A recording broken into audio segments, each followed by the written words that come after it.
चलिए last time discuss किसके बारे में किया था, केमिकल इक्वेशंस एंड रिएक्शन हमने स्टार्ट किया था चैप्टर लास्ट लेक्चर, और उसमें हमने पढ़ा था पहले कि हमारे पास क्या चीज़ होती है, प्रोसेस। ठीक है, so we discussed what do mean by process. उससे पहले हमने समझा था what is a system and what is a surrounding and what is a universe. System क्या होता है, सराउंडिंग क्या होता है और यूनिवर्स क्या होता है, ये चीज़ को हमने समझा था। तो कैसे अंडरस्टैंड हमने किया था, हमने बोला था what is system, system is that part of the universe which is under your consideration. System वो हिस्सा है पूरी कायनात में जो कि आपकी कंसिडरेशन में है। और हमने सीखा था, let's take an example, boiled cup of water. इस बॉइल्ड कप ऑफ वाटर का प्रेशर कितना है, वॉल्यूम कितना है, टेम्परेचर कितना है, ये सारी चीज़ें हमने सीखी वहाँ पे। अगर इसके बारे में आप पढ़ रहे हो इस particular boiled cup of water के मुतालिक, then that particular thing is your system.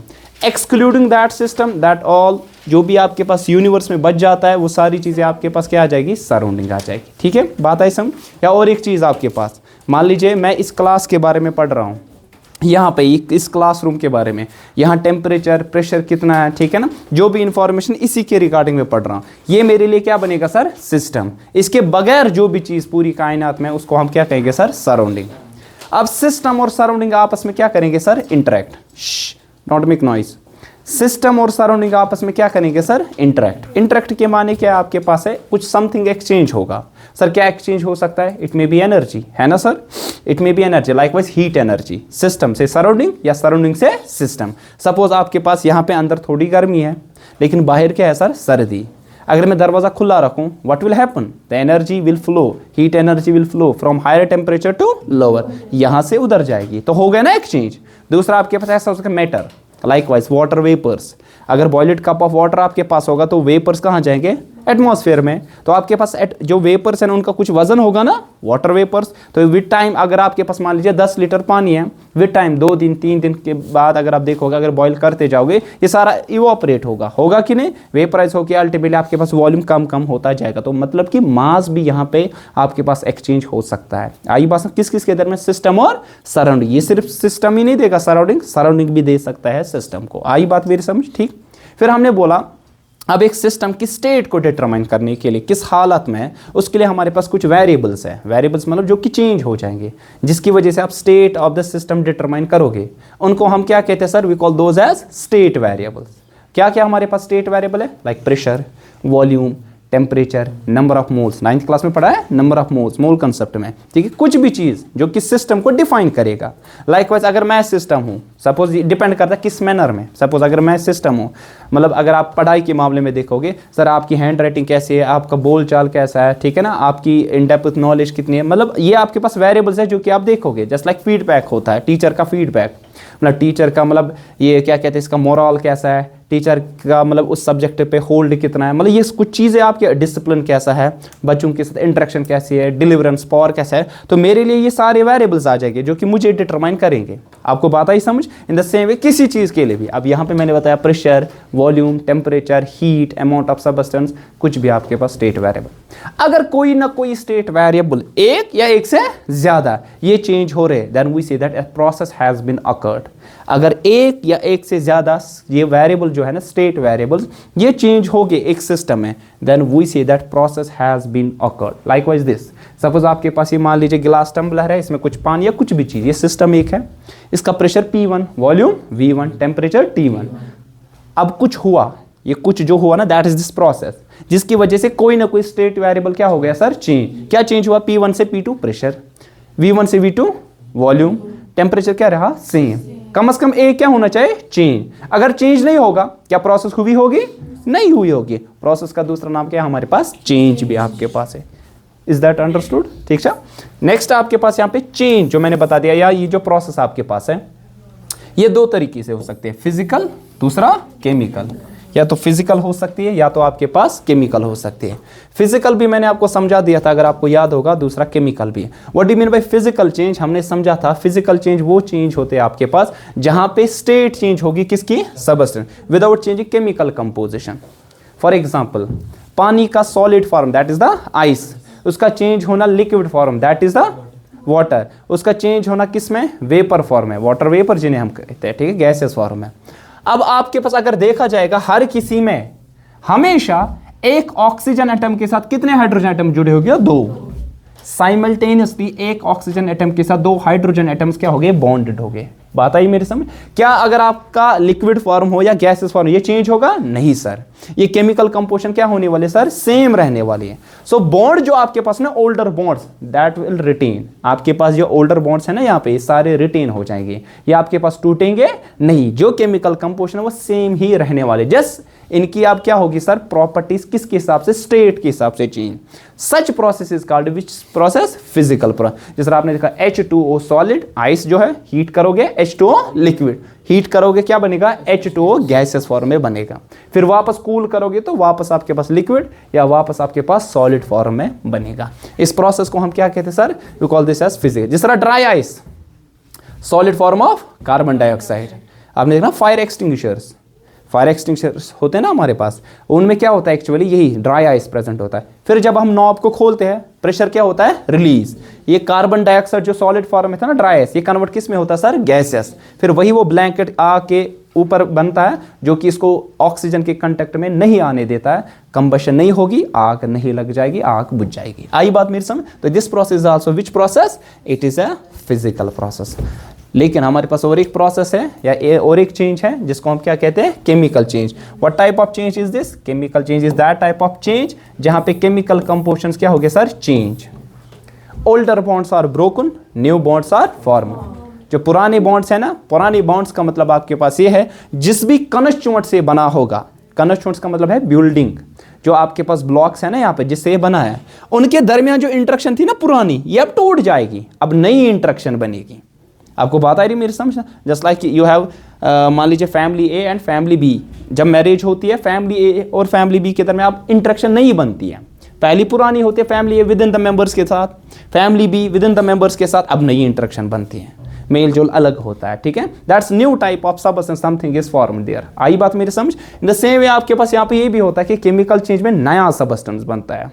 आपके पास यहाँ पे एक तो फिजिकल स्टेट तो मे बी चेंज हो या ना हो। सपोज अगर कोई गैसेस फॉर्म में है, अगर कोई गैसेस फॉर्म है, मे बी आपके पास वापस जो प्रोडक्ट मिलेगा ना वो भी क्या होगा? गैसेस ही।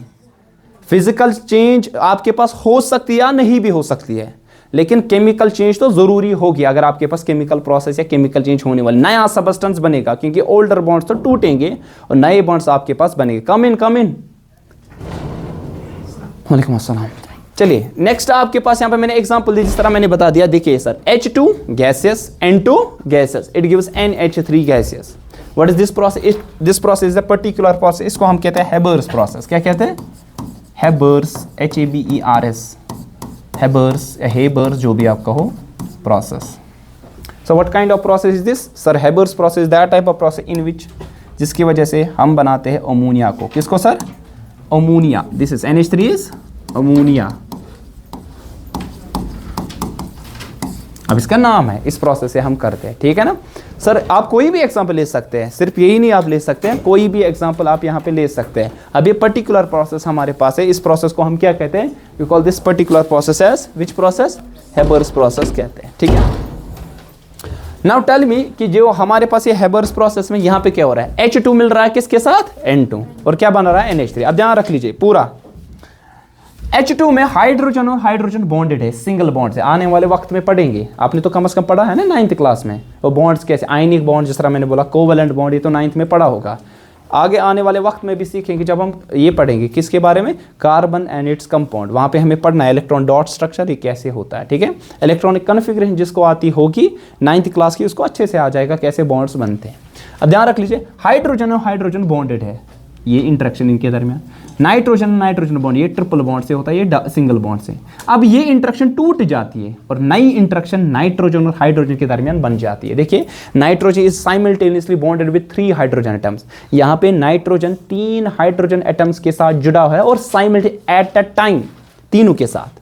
अभी अलग इंटरेक्शन है, यहां ना तो नाइट्रोजन हाइड्रोजन के था, हाइड्रोजन के साथ था, मतलब था ये इंटरेक्शन। यहाँ पे अलग हाइड्रोजन और हाइड्रोजन के दरमियान और नाइट्रोजन और नाइट्रोजन के दरमियान, लेकिन नई इंटरेक्शन बन गई नाइट्रोजन और हाइड्रोजन के दरमियान। ठीक है, इस तरह और एक चीज एग्जांपल मैंने दी, H2 प्लस O2 क्या बनता है? H2O gases. होता क्या है एक्चुअली? हाइड्रोजन और हाइड्रोजन के दरमियान इंटरेक्शन, हाइड्रोजन और हाइड्रोजन के दरमियान इंटरेक्शन यहाँ पे समझा दिया था कहीं ना कहीं मैंने। यहाँ पे देखिए हाइड्रोजन और हाइड्रोजन के दरमियान इंटरेक्शन, ऑक्सीजन और ऑक्सीजन के दरमियान। अब ये जो लिख रहे हैं ना सर, कहीं पे सिंगल बॉन्ड, कहीं पे डबल बॉन्ड, कहीं पे ट्रिपल बॉन्ड, मैंने बता दिया आने वाले वक्त में हम सीखेंगे ये सिंगल बॉन्ड क्या होता है, डबल बॉन्ड क्या होता है आपके पास, और ये ट्रिपल बॉन्ड आपके पास क्या होता है, ठीक है। लेकिन पढ़ा होना चाहिए आपने क्लास 9th में कि कम से कम वैलेंसी, वहाँ पे इलेक्ट्रॉनिक कन्फिग्रेशन से ये बॉन्ड्स कैसे बनते हैं, ठीक है। अब ध्यान रख लीजिए ये इंटरेक्शन टूट जाती है, हाइड्रोजन और हाइड्रोजन के दरमियान बॉन्ड टूटना शुरू होता है, ऑक्सीजन और ऑक्सीजन के दरमियान बॉन्ड टूटना शुरू होता है, हाइड्रोजन और ऑक्सीजन के दरमियान बॉन्ड बनना शुरू हो जाता है इनके दरमियान। तो नया जो बॉन्ड बनता है ऑक्सीजन और किसके दरमियान, हाइड्रोजन के दरमियान बनता है, ठीक है। और ये बनता है आपके पास H2O गैसेस। अगर आप देखोगे, अगर तू वुचू ये भी गैसेस था, ये गैसेस, और ये भी क्या बना, गैसेस, इन सब का फेज क्या रहा सर, सेम। इसको कहते हैं हम होमोजीनियस। होमो का मतलब सेम, ये आपके पास है होमोजीनियस रिएक्शन या होमोजीनियस चेंज। इन सब का फेज क्या रहता है sir, same. So you will say that phase इनका सेम रहता है। फेज के माने, फेज का मतलब स्टेट, फेज रहता है कांस्टेंट, सेम सारे सबस्टेंसेस का। H2 गैसेस है, O2 भी गैसेस है, और H2O भी यहाँ पे क्या है सर, गैसेस आपके पास है। अब यहाँ पे देखो carbon plus oxygen, it gives carbon dioxide, carbon plus oxygen gives carbon dioxide. Carbon किस फॉर्म है, सॉलिड, ऑक्सीजन किस फॉर्म है, कार्बन डाइऑक्साइड किस फॉर्म है, गैस। इन सब का फेज सेम है, नहीं सर, ये सॉलिड ये दोनों गैस, तो इसको कहेंगे हीटेरोजीनियस। जिस तरह पढ़ा है ना 9th क्लास में, होमोजीनियस मिक्सचर एंड हीटेरोजीनियस मिक्सचर। अब ये मिक्सचर नहीं है अब यहाँ पे, लेकिन चेंज हीटेरोजीनियस है फेज के हिसाब से, हीटेरोजीनियस चेंज या रिएक्शन। ये शॉर्ट में लिखा RXN का मतलब है रिएक्शन। यहाँ फेज क्या रहता है, डिफरेंट, फेज होता है डिफरेंट। ये दिख रहा है यहाँ पे कि ये डिस्प्लेस मत करो, एक सेकेंड।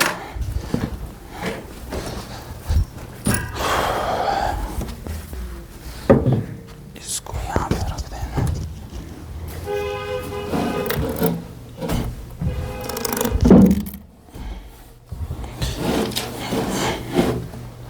चलिए अभी ठीक है। चलिए इन सब का फेज क्या रहता है sir, different. That's why this change is called which change, heterogeneous change कहेंगे। Is that clear? किसी को कोई प्रॉब्लम, फिर से मत एक्सप्लेन करना। चलिए आगे बढ़े। चलिए ये अभी हमने प्रोसेस लिखी थी, जो अभी मैंने लिखा यहाँ पे N2 gas 3 times H2 gas, ये जो 2 3 लिख रहा हूँ अभी सीखेंगे आगे जाके। इसको कहते हैं बैलेंस्ड केमिकल रिएक्शन। ये कैसे बनाते हैं हम सीखेंगे। अब कुछ चीज़ें हम यहाँ पे लिखेंगे, देखिए ध्यान रख लीजिए, कुछ चीज़ें हम यहाँ पे लिखेंगे।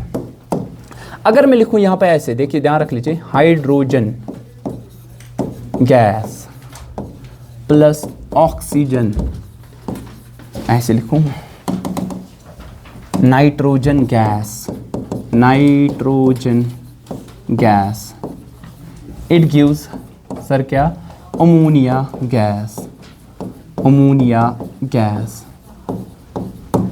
देखो इसको लिखना कितना मुश्किल है ना, है ना, हेक्टिक हो रहा है ना सर, इंसान टायर्ड फील करता है कि ऐसे लंबा चौड़ा आपको लिखना है। अब इसी का आपको सिंबॉलिक रिप्रेजेंटेशन, क्या सर, आसान भाषा में लिखने के लिए, इस चेंज को हम क्या कहेंगे, this change is called chemical change, या इसको हम कहेंगे सर क्या, chemical reaction. What is chemical reaction? Chemical reaction is that type of reaction, that type of reaction in which chemical change takes place. Chemical reaction कहेंगे ना, so what is chemical reaction in which chemical change, जो ना अभी तक देखा, chemical change takes place, जिसमें chemical change होगी उसको क्या कहेंगे सर, हम केमिकल रिएक्शन कहेंगे, ठीक है, जिस तरह अभी देखा। लेकिन इसको लिखना थोड़ा मुश्किल है, अब इसको थोड़ा सिंबॉलिकली रिप्रेजेंट करेंगे। The symbolic representation of a chemical reaction we call this as chemical equation. क्या कहते हैं sir, chemical equation. What is chemical equation? ऐसे लिखूंगा, जरा बताओ, आसान हो गया, H2 gas plus N2 gas, it gives NH3 gas. अब इसको आसान हुआ ना लिखना, इसको हम क्या कहेंगे, we call this as chemical equation, sir chemical equation. So what is a chemical equation? Can someone tell me the definition for this? Sir, chemical equation, it is the symbolic representation of a chemical reaction. मतलब इसको आसान भाषा में symbols में लिखना, इसको है यही केमिकल रिएक्शन और केमिकल चेंज एक ही चीज है, फर्क इतनी है रिप्रेजेंटेशन में. उसको लंबा चौड़ा आप लिख रहे हो, इसको आसान भाषा में आप लिख रहे हो, ठीक है ना. तो यहां पे लिखेंगे it is the symbolic representation, it is the symbolic representation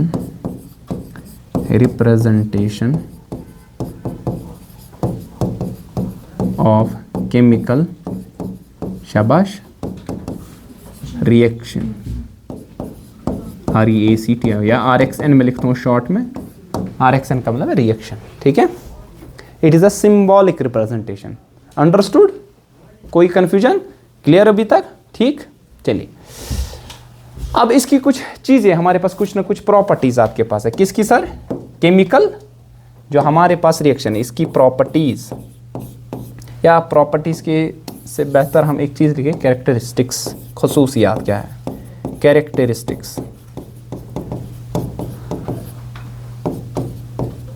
किसकी? केमिकल इक्वेशन की. सर क्या कैरेक्टरिस्टिक? पहली कैरेक्टरिस्टिक सर ये आसान भाषा में हम लिखते हैं सर, उसका मतलब क्या होता है? It is the simplest way, है ना, simplest form of chemical reaction. या आप ऐसे simplest way in which a chemical reaction can be written. आप अपनी भाषा में जो भी डेफिनेशन लिखना चाहते हो लिखो. देखिए आपको रट्टा मारी नहीं याद रखनी, कल को आप एग्जाम जो होगा ना, कल को उसमें डेफिनेशन कुछ और लिखो, फर्क नहीं पड़ता है मुझे, कुछ और लिखो लेकिन सही होना चाहिए. तो यही डेफिनेशन लेखन तो क्या है, आपको यही पर्टिकुलर डेफिनेशन नहीं लिखनी है जो मैंने लिखा, बस यही याद रखोगे. आप समझो, फिर अपनी भाषा में कुछ भी लिखो लेकिन ठीक लिखो, अपनी भाषा में कुछ भी लिखो. यहाँ नहीं चलता है कि सर आपके पास जो नोट्स दिए है या कुछ चीज़ है बस ये रट्टा याद करना, फुल स्टॉप जहाँ पे वही लगाना. नहीं, आप लॉजिक सीखो फिर आप लिखो. प्रिसाइज अगर 10 लाइन के बजाय 5 ही लाइन लिखोगे ना, लेकिन प्रिसाइज उसमें सारी इंफॉर्मेशन होगी, हार्डली मैटर्स, आपको फुल मार्क्स दिए जाएंगे. दूसरा डायग्रामेटिक रिप्रेजेंटेशन इंपॉर्टेंट है. जिस तरह मैं ये दिखा रहा हूँ, ये सिंबल्स डायग्रामेटिक, इससे बेहतर समझ आता है.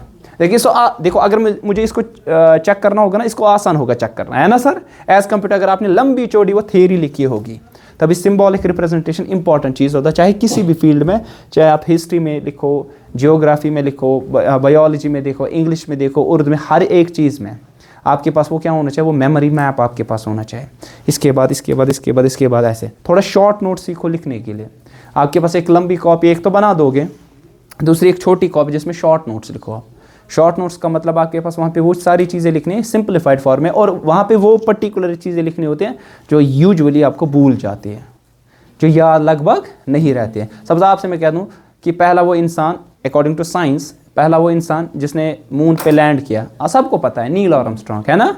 ये मगर जहमुशद, ये मैं कभी शॉर्ट नोट बने, ये मेरे पास हमेशा याद है, ठीक है ना. लेकिन आपके पास कुछ ऐसी चीज़ें हैं, इंपॉर्टेंट चीज़ें जो कि आप भूल जाते हो अक्सर. सबसे इस चैप्टर में कुछ ऐसी चीज़ें, मान लीजिए 10 टॉपिक्स हैं, 10 टॉपिक्स में ऐसे हैं 2-3 टॉपिक्स याद रह रहे हैं लेकिन 7 टॉपिक्स याद नहीं रहे, उसके छोटे छोटे नोट्स बना दो. अब मान लीजिए अगर पूरा चैप्टर आपको डिस्क्रिप्टिवली हो रहा है ना, मान लीजिए 20 पेजेस पे, शॉर्ट नोट बनने चाहिए 2 पेजेस के, उसको रिवाइज करना आसान होगा एग्जामिनेशन में. मैंने अगर सुबह नहीं तो 20 पेज का डिस्क्रिप्टिव है, शॉर्ट नोट्स बनेगा 30 पेजेस का, ये तो मुश्किल होगा ना कल को रिवाइज करना. शॉर्ट नोट्स बनाया करो, स्टिकी नोट्स ना आसान, उस पर भी बना सकते हो आप. चिपका दो घर में, वॉशरूम हो, बेडरूम हो, डिनर जहाँ पे करते हो, जहाँ पे भी, यस ऑब्वियसली जहाँ पे नज़र पड़े वहाँ पे रखो. शीशे तो यूजुअली आसान तथी सजावट करान पानस ना, तज ना तो कंगो फशा दो तो ये क्या पीरियोडिक टेबल, ये कार्बन, ये एम वैलेंसी, ये आपको लिखना पड़ेगा. ऑब्वियसली मैं ऐसे ही करता था, अभी भी मैं वैसा ही करता हूँ. अब आ जाओ मेरे घर, देखो हर एक जगह ये लगा होगा, चाहे वॉशरूम से, चाहे आपके पास जहाँ खाना खाते हैं, चाहे मतलब सब हर एक जगह होगा. कोशिश आप भी किया करो क्योंकि याद रहता है ना इंसान. घर से आए के तो पीरियड टेबल लगा हुआ है, आप अंदर जाओगे पे नज़र रख, दूसरी बार, तीसरी बार, चौथी बार ये चिपकेगा आपके दिमाग में बराबर वो इमेज. आपने देखा है जब यूजुअली कोई कॉपी पढ़ते हो ना अच्छे से, जब वो एग्जामिनेशन में बराबर वही ऐसे आता है ना, फिर कॉपी सामने आती है ना, याद पे वहाँ पूरा का पूरा अम पत केस लाइन अम पत केस लाइन अम पत केस लाइन क्या तक वारिया लट नज़र आसान दिस इंसान बहुत बार नज़र पड़ी होती है, लेकिन जब एक ही पहली बार उधर लिखना होगा, अगर पहली बार आपने कभी देखा ही नहीं होगा उसको, तो वह स्टार्ट कपर कर बता एंड कपर कर अच्छे स्टार्ट ही गसान गियर ही शुना लगा स्टार्ट ही नहीं हो रहा है। तो मेन चीज़ वही आपके पास है रिवीजन, मेन चीज़ है रिवीजन, बाकी कुछ नहीं है। ठीक है, खतरनाक इंसान बनता है रिवीजन से और किसी चीज़ से नहीं, जीनियसनेस उसी से आती है। Simplest form of chemical reaction है कौन? Chemical equation. दूसरा सर यहाँ पे हम लेफ्ट हैंड साइड से कुछ सबस्टेंस को लिखते हैं जो कि रिएक्ट करते हैं, लेफ्ट हैंड साइड से कुछ चीज़ें लिखते हैं जो आपस में क्या करते हैं? रिएक्ट करते हैं, मतलब कंबाइन होते हैं और जो कि नया सबस्टेंस फिर बनाते हैं। ये जो सबस्टेंस आपस में रिएक्ट करते हैं जो कि कंबाइन होते हैं उनको हम कहते हैं रिएक्टेंट्स। क्या कहते हैं sir? These are called reactant. तो ऐसे लिखेंगे सबस्टेंस, केमिस्ट्री हम सबस्टेंस किसी भी चीज़ को कहते हैं which are written on left hand side are called, क्या कहते हैं इनको sir? Reactants. They lead to formation of product, they lead to formation of product. Product का मतलब जो नया सबस्टेंस बनता है।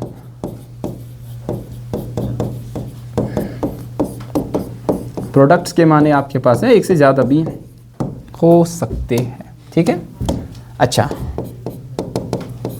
और एक चीज लेफ्ट हैंड साइड से लिखते हैं हमेशा। अच्छा, राइट हैंड साइड से जो बनते हैं उनको क्या कहते हैं? Products. Substances which are written कहां से sir? On right hand side, जो राइट हैंड साइड से आर कॉल्ड, क्या कहते हैं उनको सर? प्रोडक्ट्स। ठीक है, what are these products? These are the new substance former, short में लिखा है SUBS, मतलब सबस्टेंस।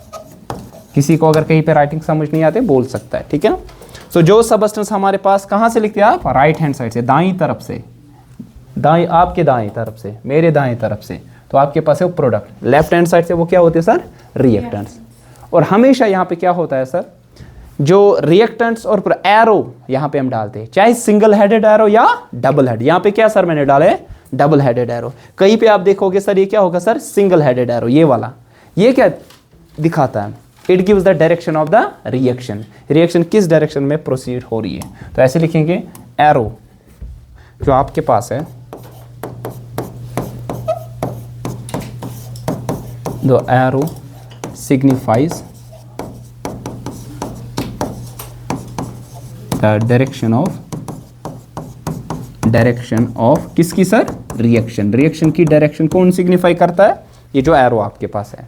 अब अगर ये सिंगल हेडेड एरो होगा, ऐसे, तो आपके पास कौन सी होगी सर? Irreversible reaction. क्या होगी सर? इरिवर्सिबल। आया समझ? इरिवर्सिबल का मतलब है एक ही डायरेक्शन में प्रोसीड होगी। इरिवर्सिबल के माने है proceed in only one direction. Reversible मतलब दे प्रोसीड इन वन डायरेक्शन।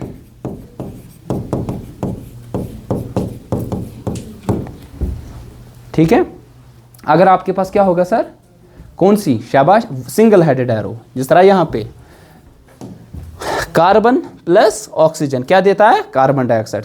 मैंने सिंगल हेडेड एरो डाला तो कार्बन ऑक्सीजन मिलकर CO2 बनाता है, वापस नहीं बना सकते आप। ये रिएक्शन प्रोसीड नहीं होगी इन दिस मैनर, जिस मैनर में इधर से हो रही थी उसी मैनर में, उसी कंडीशंस पे इधर से नहीं होगी, कुछ डिफरेंट कंडीशंस आपको यूज करनी पड़ेगी। आई बात समझ? खुद ब खुद नहीं होगी, that's why it's called irreversible.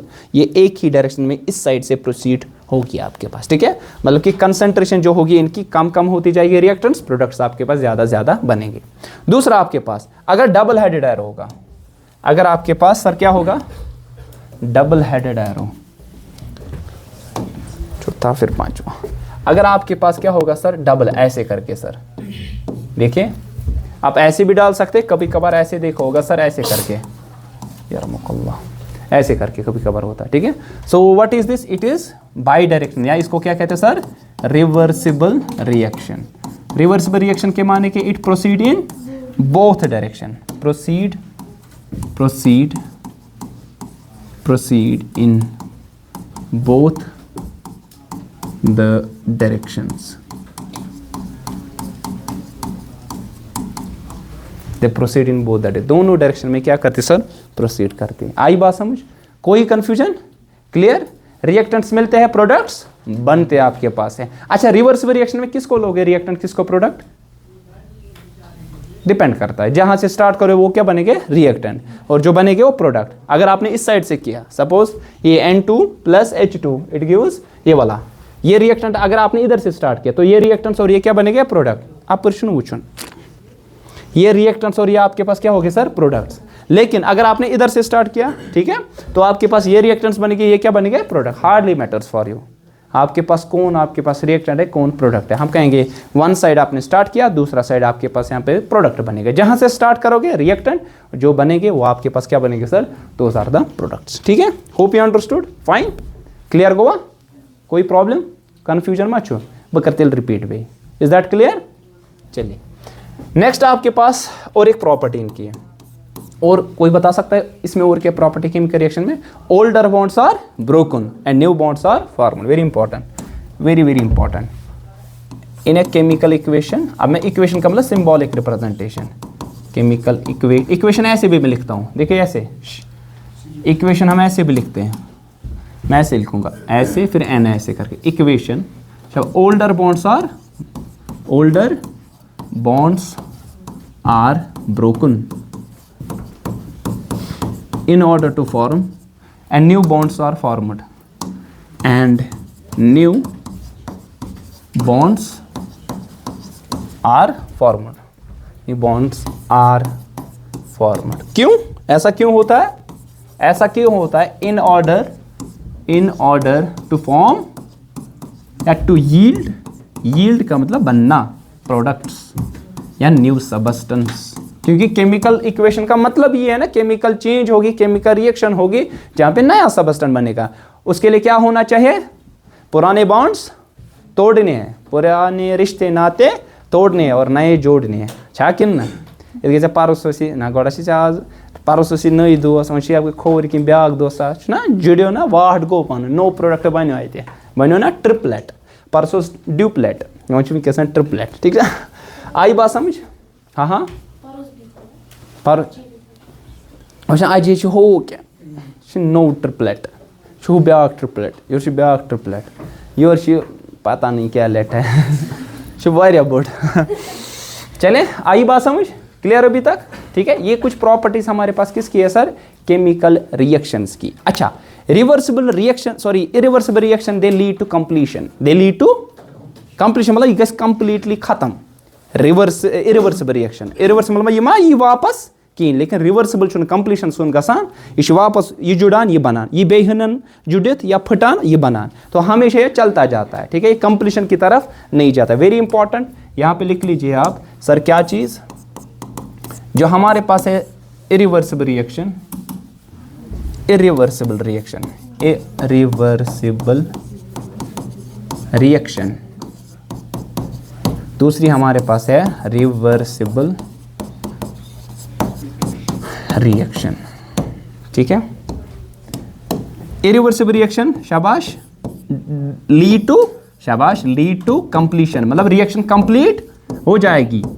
अरे टाइम लग सकता है कम, तो थोड़ा ज़्यादा लेकिन बहुत ज़्यादा भी। सपोज गिव मी एग्जांपल जहाँ पे कम टाइम लगता है, मतलब कि जिसको आप कहते हैं रैपिड रिएक्शन, है ना। दूसरी ऐसी बता दीजिए जो कि आपके पास ऐसी reaction it will take some time, suppose minute से लेकर आवर्स। लेकिन कुछ ऐसी रिएक्शंस है जिनको हफ्ते, महीने, साल कुछ भी लग सकता है। कोई है आपके पास रिएक्शन पहले? हाँ बताओ जैसे, और बताओ साथ में वो क्या रिएक्शन है, प्रोसेस। हाँ रिएक्शन और प्रोसेस क्या है, मगर केमिकल रिएक्शन छोटे छोटे बताओ। हाँ मतलब ये आप बता सकते हो वहाँ पे एक फिजिकल चेंज आती है। ठीक है ना, है रॉक तब भी वो छोटा और बड़ा है ना, तब भी रॉक। इसी तिथि का था रोहन छु ना यू वो रोहन वो वैसे Rohan you know garlic, garlic garlic बोलते हैं गार्लिक। हाँ गार्लिक ये वो इस लकुट यूता आसान है ना सर। पत क्या बना बोर्ड पान अख तथ मे जेवान हु लकुट यह बोर्ड रुहन मुशुक ती खाने लायक ती। अब आपको नया बताना है, नया substance. First of all take an example, neutralisation reaction, strong acid and strong base. जब मिला दोगे ना ऐसे मिलेगा, और हाईली एक्सोथर्मिक है और ये रैपिड रिएक्शन है। आई बात समझ? एक्सोथर्मिक में हीट इवॉल्व होगी, ओवरऑल एनर्जी इवॉल्व कैसे। एक्सोथर्मिक वन इत कटन अगर बीकरस मज रलो ना एसिड तो बेस यह गस तोत, मतलब गर्म हो जाएगा। गर्म होने का मतलब आपके पास एनर्जी क्या होगी sir? Release. It means it is highly exothermic in nature. लेकिन अगर सबसे ज़्यादा हाईली एक्सोथर्मिक होगी तब वो एक्सप्लोजन बनता है। टाइम होने वाला है। अच्छा, और एक एग्जांपल बता। अच्छा, इसको लिखते हुए irreversible, do not lead to completion, do not lead to completion.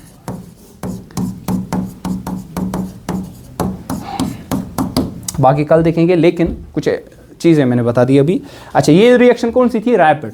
दूसरी बता दो जिसको थोड़ा टाइम लगेगा।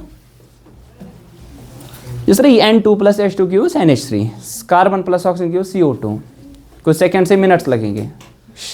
कुछ ऐसी भी हमारे पास है जिसको घंटे भी लग सकते हैं, लेकिन कुछ ऐसी जिनको सालों लग सकते हैं। बता सकते हो? करोजन, करोजन जंग, इट्स एन इलेक्ट्रोकेमिकल रिएक्शन। इसमें सालों लगते हैं। करोजन जंग लगने में क्या मिनट्स लगते हैं?